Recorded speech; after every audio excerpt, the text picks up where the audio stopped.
Hello' students সকলোকে স্বাগতম আন এটা নতুন ভিডিঅ' লৈ তোমালোকে সকলোৱে জানা যে আমি মেট্ৰিক ফাইনেল পৰীক্ষা 2027 কাৰণে এটা ইংলিছ গ্ৰামাৰ সিৰিজ আৰম্ভ কৰিছোঁ। তাৰে আজি দ্বিতীয়টো ক্লাছ হ'ব। আমি ক্লাছ 1ত টেন্স কৰিছোঁ, টেন্সৰ কিছুমান ৰুলছ আৰু এক্সাম্পলছ কৰিছোঁ। আৰু এই ৰুলছবোৰ কি হয় প্ৰতিবাৰ পৰীক্ষাত আহে, মানে ৰিপিট হয়। আৰু এইবোৰ তোমালোকে যদি ফ'ল' কৰা 100% পৰীক্ষাত কমন আহিব। ঠিক আছে, মই তোমালোকক গেৰেণ্টি দিছোঁ, তোমালোকে যদি এই ইংলিছ গ্ৰামাৰৰ কোৰ্চটো ফ'ল' কৰা, ফাৰ্ষ্টৰ পৰা লাষ্টলৈকে যদি তোমালোকে ফ'ল' কৰা 100% তোমালোকে ইংলিছ ছাবজেক্টত তোমালোকে লেটাৰ মাৰ্কছ আনিবলৈ সক্ষম হ'বা। আৰু তোমালোকে যদি ইংলিছ গ্ৰামাৰ কঠিন বুলি ফিল কৰা, তোমালোকে মোৰ এই চিৰিজটো কমপ্লিট কৰিবা। চ' যদি তোমালোকে ক্লাছ 1টো দেখা নাই, তোমালোকে দেখি ল'বা। আজি আমি ক্লাছ দ্বিতীয়টো আলোচনা কৰিম। যেনেকৈ আমি প্ৰতিটো এক্সাম্পলৰ লগত এটাকৈ ৰুল আমি পঢ়িম। আৰু এই ৰুলছবোৰ ইংলিছ গ্ৰামাৰৰ গল্ডেন ৰুলছ হয়, অকল মেট্ৰিক ফাইনেলত নহয়। তোমালোকে HS final, first year final, second year ফাইনেলৰ লগতে তোমালোকে জীৱনত যিমানখিনি চাকৰিৰ কাৰণে পৰীক্ষা দিবা, গোটেইখিনিত এই নিয়মবোৰৰ পৰা প্ৰশ্ন আহে। ঠিক আছে, চ' এইবিলাক তোমালোকে যদি এতিয়াই ভালকৈ লিখি ৰাখি এবাৰ দুবাৰ মানে প্ৰেক্টিছ কৰা ঘৰত, আৰু আমি 3 নম্বৰ বা 4 নম্বৰ ক্লাছত কিছুমান এটা প্ৰেক্টিছ ছেশ্যন ৰাখিম, অকল কুৱেশ্যন প্ৰেক্টিছ কৰিম টেন্সৰ। চ' তোমালোকে যদি এইবোৰ ক্লিয়াৰ কৰা, তোমালোকে 100% ইংলিছ গ্ৰামাৰত মাষ্টাৰ হৈ যাবা। ঠিক আছে, চ' এতিয়া আমি ক্লাছটো আৰম্ভ কৰিম। ক্লাছ 1টো তোমালোকে ডেছক্ৰিপশ্যনত লিংক দিয়া থাকিব, তোমালোকে কৰি ল'বা। আৰু এটা কথা, তোমালোকে যদি সময়ে সময়ে ক্লাছবোৰৰ লিংক মানে পাব বিচাৰিছা, তোমালোকে এই ৰাইমনা ক্লাছেছ এটা হোৱাটছএপ চেনেল বুলি আছে। তোমালোকে ইয়াত কি পাবা, ডেইলি নোটছ পাবা, ডেইলি ক্লাছৰ লিংক পাবা, আৰু এক্সট্ৰা ইনফৰমেশ্যন পাবা। পৰীক্ষাৰ কাৰণে যিমানখিনি এক্সট্ৰা ইনফৰমেশ্যন গোটেইখিনি ইয়াত দিয়া হ'ব। ঠিক আছে, তোমালোকে হোৱাটছএপত গৈ চাৰ্চ কৰিবা ৰাইমনা ক্লাছেছ বুলি, তাত ফ'ল' কৰি দিবা। নাইবা তোমালোকে কি কৰিবা, ভিডিঅ'ৰ ডেছক্ৰিপশ্যনত এই হোৱাটছএপ চেনেলৰ লিংক দিয়া থাকিব, তাত তোমালোকে ফ'ল' কৰি এড হৈ যাবা। তাত তোমালোকে গোটেইখিনি বস্তু সময়ত লিংকবোৰ শ্বেয়াৰ কৰি থকা হয়, পাই যাবা তাত। এতিয়া আমি আৰম্ভ কৰিম। আমি ক্লাছ 1ত 1ৰ পৰা 10 নম্বৰলৈকে নিয়ম আলোচনা কৰিছিলোঁ। আজি আমি আলোচনা কৰিম 11ৰ পৰা। যেনেকৈ you dash English for 6 years নাও। ইয়াত অপশ্যন কি দিয়া আছে, প্ৰথমে দিছে যে you are learning English for 6 years now. B number option দিছে were learning. C number option দিছে have been learning. D number দিছে হেজ বিন লাৰ্ণিং। চ' কোনটো শুদ্ধ হ'ব? এতিয়া ইয়াত কি দিয়া আছে, ইউ ডেছ, ইয়াত লাৰ্ণিং আছে ইংলিছ ফৰ 6 years নাও। চ' ইয়াত এটা বস্তু তোমালোকে চাবা, ইয়াত 4 আছে। এই 4টোৰ পৰা এটা নিয়ম হয়, আমি নিয়মটো পঢ়ি ল'ম, তাৰপিছত ইয়াৰ উত্তৰ ওলাম যে ৰুলছটো কি। 4 বা চিন্সৰ সৈতে সময়ৰ উল্লেখ থাকিলে মনত ৰাখিবা। এইবোৰ নিয়ম, এটা নিয়ম তোমালোকৰ কপিত লিখি ৰাখিবা, 2বাৰ 3বাৰকৈ ৰিভিজন কৰিবা, আৰু ইয়াৰ লগত কুৱেশ্যন প্ৰেক্টিছ কৰিবা। 100% মই গেৰেণ্টি দিম তোমালোকে এই ৰুলছবোৰ জনা থাকিলে তোমালোকৰ নেৰেশ্যন, ভইচ গোটেইখিনিতে তোমালোকৰ ক্লিয়াৰ হৈ যাব। কি কৈছে, 4 বা চিন্সৰ সৈতে সময়ৰ উল্লেখ থাকিলে প্ৰেজেণ্ট পাৰফেক্ট কণ্টিনিউৱাছ টেন্স হয়। এতিয়া প্ৰেজেণ্ট পাৰফেক্ট কণ্টিনিউৱাছ টেন্সৰ ফৰ্মুলাটো তোমালোকে মুখস্থ থাকিব লাগিব। যেনেকৈ প্ৰেজেণ্ট পাৰফেক্ট কণ্টিনিউৱাছ টেন্সত কি থাকে, ছাবজেক্ট প্লাছ হেভ বা হেজ, তাৰপিছত প্লাছ বিন, তাৰপিছত ভাৰ্বৰ লগত ING বহে, তাৰপিছত কি হয় অবজেক্ট। চ' তোমালোকে এইখিনি মনত ৰাখিব লাগিব যে প্ৰেজেণ্ট পাৰফেক্ট কণ্টিনিউৱাছত ছাবজেক্টৰ লগত কি হেভ নাইবা হেজ বহে, তাৰপিছত বিন লাগে, তাৰপিছত ভাৰ্বৰ লগত ING লাগে। ঠিক আছে, চ' আমি এতিয়া হেভ বিন নাইবা হেজ বিনটো কোন অপশ্যনত আছে আমি এইটো চাব লাগিব। যেনেকৈ ইয়াৰ অপশ্যনত দিয়া আছে আমি হেভ বিন আৰু হেজ বিন, এই নম্বৰটো নহ'ব, ইয়াত আৰ লাৰ্ণিং আছে, বি নম্বৰ নহ'ব, ৱেৰ লাৰ্ণিং আছে। চ' ইয়াত আছে হেভ বিন লাৰ্ণিং আৰু হেজ বিন লাৰ্ণিং। তো তোমালোকে মনত ৰাখিবা, ইউৰ লগত হেভ বিন হ'ব, you have been learning English for 6 years now. এইটো চোৱা, তোমালোকে এনচাৰ চি অপশ্যনটো কাৰেক্ট হ'ব, ইউ হেভ বিন লাৰ্ণিং হ'ব। চ' তোমালোকে মনত ৰাখিবা, 4 আৰু চিন্স থাকিলে আৰু তাৰ লগত যদি সময়ৰ কথা উল্লেখ থাকে, এইটো কি হয় প্ৰেজেণ্ট পাৰফেক্ট কণ্টিনিউৱাছ টেন্সত হয়। ইয়াৰ লগতে কি হ'ল, তোমালোকে এটা এক্সাম্পল জানিলা, লগতে এটা ৰুলছ জানিলা, আৰু এই ৰুলছৰ লগতে তোমালোকে টেন্স প্ৰেক্টিছ হৈ গ'ল, তোমালোকে ফৰ্মুলাখিনিও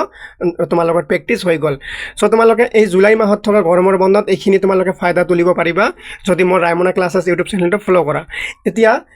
12 নম্বৰত দিয়া আছে, by the next month we shall dash the project. Option 1 আছে has completed, option B completing, option C completed, option D have completed. So' ইয়াত আমি কাৰেক্ট এনচাৰ হ'ব হেভ কমপ্লিটেড। কিন্তু কেনেকৈ হ'ল তোমালোকে জানিব লাগিব, অকল এনেকৈ উত্তৰ জানি লাভ নাই, কেনেকৈ হৈছে নিয়মটো জানিব লাগিব। ৰুলছ কি আছে, ৰুলছ কয় যে বাই দ্য নেক্সট মান্থৰ দৰে বাক্যত ফিউচাৰ পাৰফেক্ট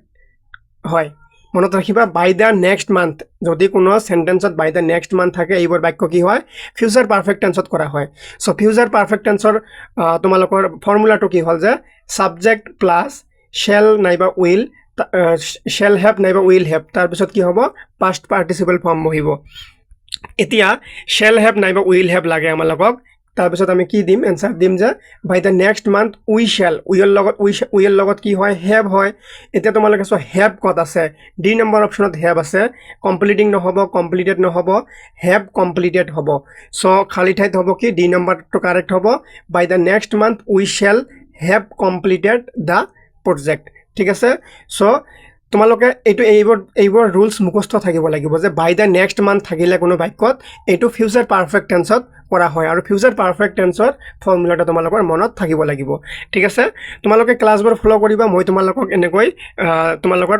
মানে তোমালোকক এক্সাৰসাইজ কৰাই তোমালোকৰ গ্ৰামাৰবোৰ মুখস্থ কৰাই দিম এতিয়া 13 নম্বৰত দিয়া আছে which tense is use to express general truths and facts ইয়াত কৈছে যে চিৰসত্য বা এটা ঘটনা এক্সপ্ৰেছ কৰিবলৈ বা প্ৰকাশ কৰিবলৈ কি টেন্স ব্যৱহাৰ কৰা হয় এটা চিৰসত্য ঘটনা বা এটা ঘটনা আমি প্ৰকাশ কৰিবলৈ কি টেন্স ব্যৱহাৰ কৰোঁ তলত দিয়া আছে প্ৰেজেন্ট পাৰফেক্ট টেন্স এইটো ভুল বি নম্বৰত প্ৰেজেন্ট ইনডিফিনিট টেন্স সি নম্বৰত প্ৰেজেন্ট কন্টিনিউয়াছ টেন্স এইটো নহয় আৰু ডি নম্বৰত আছে প্ৰেজেন্ট পাৰফেক্ট টেন্স এইটো নহয় কাৰেক্ট অপচন হ'ব present indefinite tense present indefinite টেন্সত কি কৰা হয় এটা চিৰসত্য ঘটনা বা এটা ঘটনা কি কৰা হয় এক্সপ্ৰেছ বা প্ৰকাশ কৰা হয় সো ইয়াৰ কাৰেক্ট আনসাৰ হ'ব প্ৰেজেন্ট ইনডিফিনিট টেন্স ঠিক আছে এতিয়া নিয়মটো তোমালোকে পঢ়ি ল'বা যে চিৰন্তন সত্য বা সাধাৰণ সত্য বুজাবলৈ সদায় প্ৰেজেন্ট ইনডিফিনিট টেন্স ব্যৱহাৰ কৰা হয় মনত ৰাখিবা যে এটা চিৰসত্য ঘটনা বা এটা কোনো ঘটনা কি কৰিবলৈ বুজাবলৈ সদায় কি কৰা হয় প্ৰেজেন্ট ইনডিফিনিট টেন্স ব্যৱহাৰ কৰা হয় এইটোও এটা নিয়ম হয় মনত ৰাখিবা তাৰপিছত 14 নম্বৰত দিয়া আছে তোমালোকৰ the news not updated timely ইয়াত কি হ'ব এতিয়া যে নিউজ শব্দটো এক বচন হিচাপে গণ্য কৰা হয় হে ইয়াত ইজ বহিব অপচনত কি দিছে were have is are so নিউজটো এটা সিঙ্গুলার হিচাপে ইয়াত কি বহিব ইজ বহিব so the news is not updated timely ঠিক আছে মনত ৰাখিবা ইয়াত হ'ব ইজ কাৰেক্ট আনসাৰ তাৰপিছত এতিয়া 15 নম্বৰত দিয়া আছে যে হি ভিজিট কাশ্মীৰ লাষ্ট ইয়াৰ ইয়াত কি হ'ব ইয়াত তোমালোকে ৰুলছ এটা মনত ৰাখিবা খুবেই ইম্পৰ্টেণ্ট হয় এইবোৰ ৰুলছ ঠিক আছে এইবোৰ পৰীক্ষাত কিন্তু আহিয়ে থাকে আৰু এইবোৰ জানিলে তোমালোকে ভয়েস নেৰেশ্যন সকলোবোৰ পাৰিবা লাষ্ট ইয়াৰ বা অতীতৰ সময় উল্লেখ থাকিলে লাষ্ট ইয়াৰ বা অতীতৰ সময় উল্লেখ থাকিলে পাষ্ট ইনডিফিনিট টেন্স ব্যৱহাৰ কৰা হয় সো তোমালোকে কি কৰিবা সাবজেক্ট প্লাস ভাৰ্বৰ পাষ্ট ফৰ্ম প্লাস অবজেক্ট ঠিক আছে অৰ্থাৎ ভাৰ্বৰ সেকেন্ড ফৰ্মটো বহে সো ইয়াত ভাৰ্বৰ সেকেন্ড ফর্ম কত দিয়া আছে যে কোনটো শুদ্ধ হ'ব অপশন এ দিয়া আছে হি উইল ভিজিটটো তো তোমালোকৰ নহয় তাৰপিছত কি দিয়া আছে নেক্সট দিয়া আছে বি নম্বৰত হি হেড ভিজিট তোমালোকৰ পাষ্ট ইনডিফিনিটত হেড নাই এইটো নহব সি নম্বৰত দিয়া আছে ভিজিটেড এইটো তোমালোকে চোৱা সি নম্বৰত দিয়া আছে ভিজিটেড আৰু ডি নম্বৰত কি দিছে হি হেজ বিন এইটো নহয় তোমালোকে পাষ্ট ইনডিফিনিটটো একেবাৰে ইজি হয় অকল চাবা ভাৰ্বৰ সেকেন্ড ফৰ্ম থাকিলে হল সো কাৰেক্ট আনসাৰ কি হ'ব he visited Kashmir last year তোমালোকে এইবোৰ কি ওয়াৰ্ড বুলি কয় এই লাষ্ট ইয়াৰ ওয়াৰ্ডটো দেখাৰ লগে লগে তোমালোকে মনত পৰিব লাগিব যে লাষ্ট ইয়াৰ শব্দটো যদি থাকে এইটো হ'ব পাষ্ট ইনডিফিনিট কি হয় সাবজেক্ট প্লাস ভাৰ্বৰ সেকেন্ড ফৰ্ম বা ভাৰ্বৰ পাষ্ট ফৰ্ম তাৰপিছত অবজেক্ট সো ভাৰ্বৰ সেকেন্ড ফৰ্ম কৰিলে ভিজিটেড হ'ব বাস গোটেইখিনি হৈ গ'ল ঠিক আছে এইটো এটা ৰুলছ গ'ল এই ৰুলছবোৰ কিন্তু তোমালোকে ইজি নাভাবিবা বহুত ইম্পৰ্টেণ্ট হয় ঠিক আছে এইবোৰ তোমালোকৰ পৰীক্ষাত আহে আৰু এই গোটেইবোৰ প্ৰশ্ন তোমালোকৰ সাজেশন কোশ্চেন বেংকৰ পৰা ফলো কৰি লোৱা হৈছে 16 নম্বৰত দিয়া আছে he prepare for an engineering entrance examination ঠিক আছে ইয়াত কি হ'ব আমি ৰুলছটো চাম ৰুলছত কি দিয়া আছে ৰুলছত দিয়া আছে যে বৰ্তমান চলি থকা বা প্ৰস্তুতি চলি থকা কাম বুজাবলৈ প্ৰেজেন্ট কন্টিনিউয়াছ ব্যৱহাৰ কৰা হয় ঠিক আছে বৰ্তমান কোনো কাম চলি থকা বুজালে বা কোনো কামৰ প্ৰস্তুতি কোনো কামৰ প্ৰস্তুতি চলি থকা বুজালে কি কৰা হয় প্ৰেজেন্ট কন্টিনিউয়াছ টেন্স ব্যৱহাৰ কৰা হয় প্ৰেজেন্ট কন্টিনিউয়াছ টেন্সৰ ফৰ্মুলাটো হ'ল যে তোমালোকৰ কি মই কৈ দিছো তোমালোকে লিখি ৰাখিবা যদি মনত নাই subject plus M is are সাবজেক্টেৰ লগত এম নাইবা ইজ নাইবা আৰ এটা বহিব তাৰপাছত কি হ'ব ভাৰ্বৰ লগত আইএনজি হ'ব তাৰপাছত কি হয় অবজেক্ট মনত ৰাখিবা মই মুখে মুখে কৈ দিছো ভালকে শুনি ল'বা সাবজেক্ট প্লাস এম ইজ আর তাৰপিছত ভাৰ্বৰ লগত ING তাৰপিছত অবজেক্ট ঠিক আছে এইটো মনত ৰাখিবা বৰ্তমানে চলি থকা বা প্ৰস্তুতি চলি থকা কাম বুজাবলৈ প্ৰেজেন্ট কন্টিনিউয়াস টেন্স ব্যৱহাৰ কৰা হয় সো ইয়াত প্ৰেজেন্ট কন্টিনিউয়াস টেন্স ব্যৱহাৰ কৰিলে শুদ্ধ উত্তৰ কোনটো হ'ব ইয়াত দিয়া আছে he prepare for an engineering entrance examination so ইয়াৰ কাৰেক্ট আনসাৰ হ'ব অপশন সি যে হি ইজ হিৰ লগত সদায় ইজ ব্যৱহাৰ হয় প্ৰেজেন্ট কন্টিনিউয়াস টেন্সৰ ফৰ্মুলাত আছে subject plus M is are so here লগত হ'ব ইজ তাৰপিছত কি আছে থাকে ভাৰ্বৰ লগত ING প্ৰিপেয়াৰৰ লগত ING প্ৰিপেয়াৰটো হ'ল ভাৰ্ব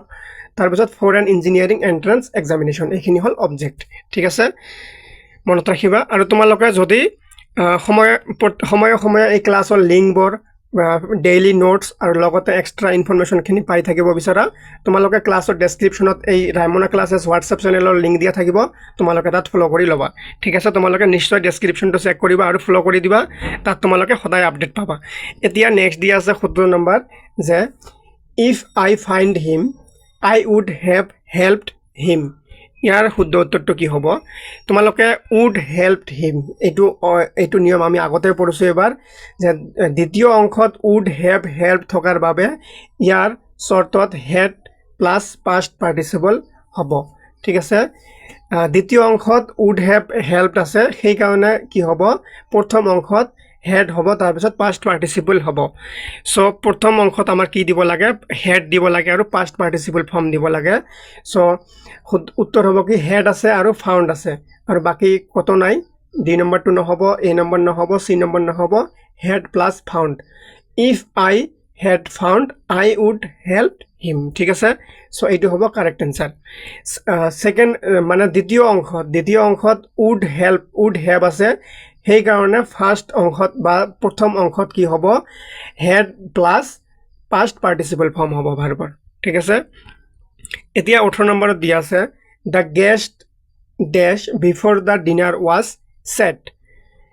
এইটো নিয়ম আমি আগতে এবাৰ পঢ়িছোঁ ৰুলছটো কি আছে অতীতৰ দুটা কামৰ ভিতৰত আগতে হোৱা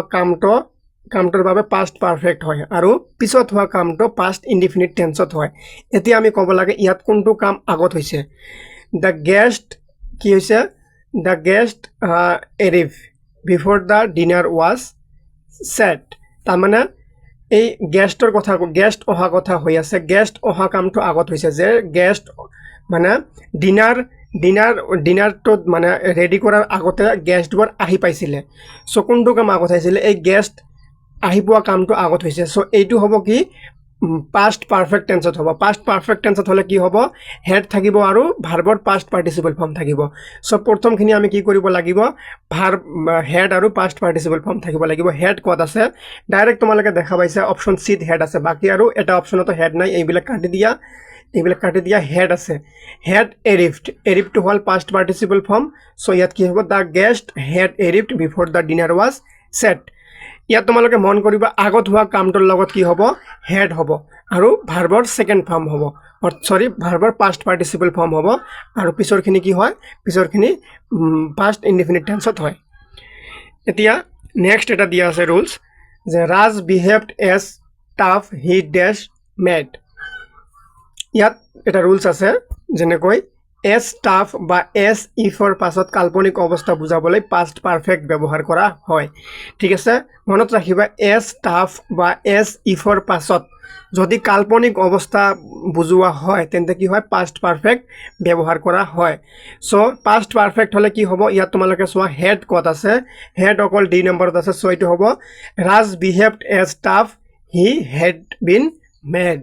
ঠিক আছে যদি এজ টাফ থাকে বা এজ ইফ থাকে আৰু তাৰপিছত যদি কোনো কিবা কাল্পনিক থাকে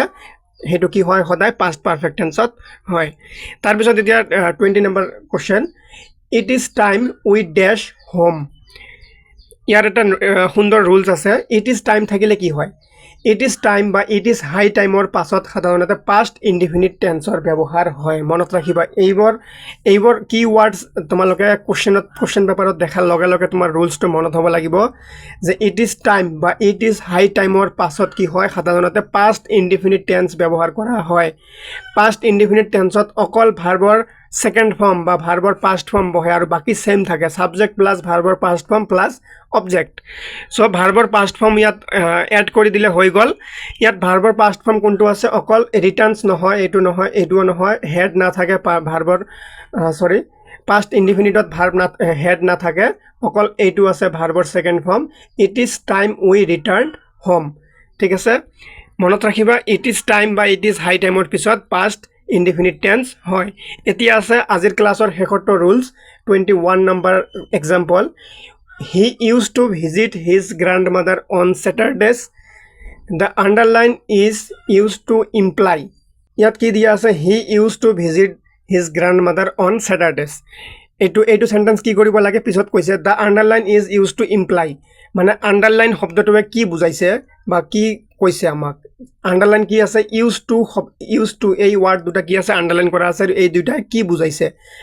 অপশন এ আছে probability অপশন বি আছে past habit অপশন সি আছে possibility অপশন ডি আছে duty এনসার কি হ'ব এনসার হ'ব past habit রুলস কি আছে ইউজ টু ব্যবহার কৰি অতীতৰ কোনো অভ্যাস বা কামক বুজোৱা হয় ইউজ টু ব্যবহাৰ কৰি কি কৰা হয় অতীতৰ কোনো কাম বা কোনো অভ্যাসক কি কৰা হয় বুজোৱা হয় সো ইউজ টু থাকিলে কি হয় এটো এটা পাস্ট হ্যাবিট মানে অতীতৰ কিবা এটা অভ্যাসগত কাম এটো ইউজ টু ব্যবহাৰ কৰি বুজোৱা হয় সো তোমালোকে এই ৰুলসবোৰ নিশ্চয় তোমালোকে লিখি ৰাখিছা নোটছত লিখি ৰাখি তোমালোকে প্ৰ্যাকটিছ কৰিবা আমি পিছৰ ক্লাছত আমি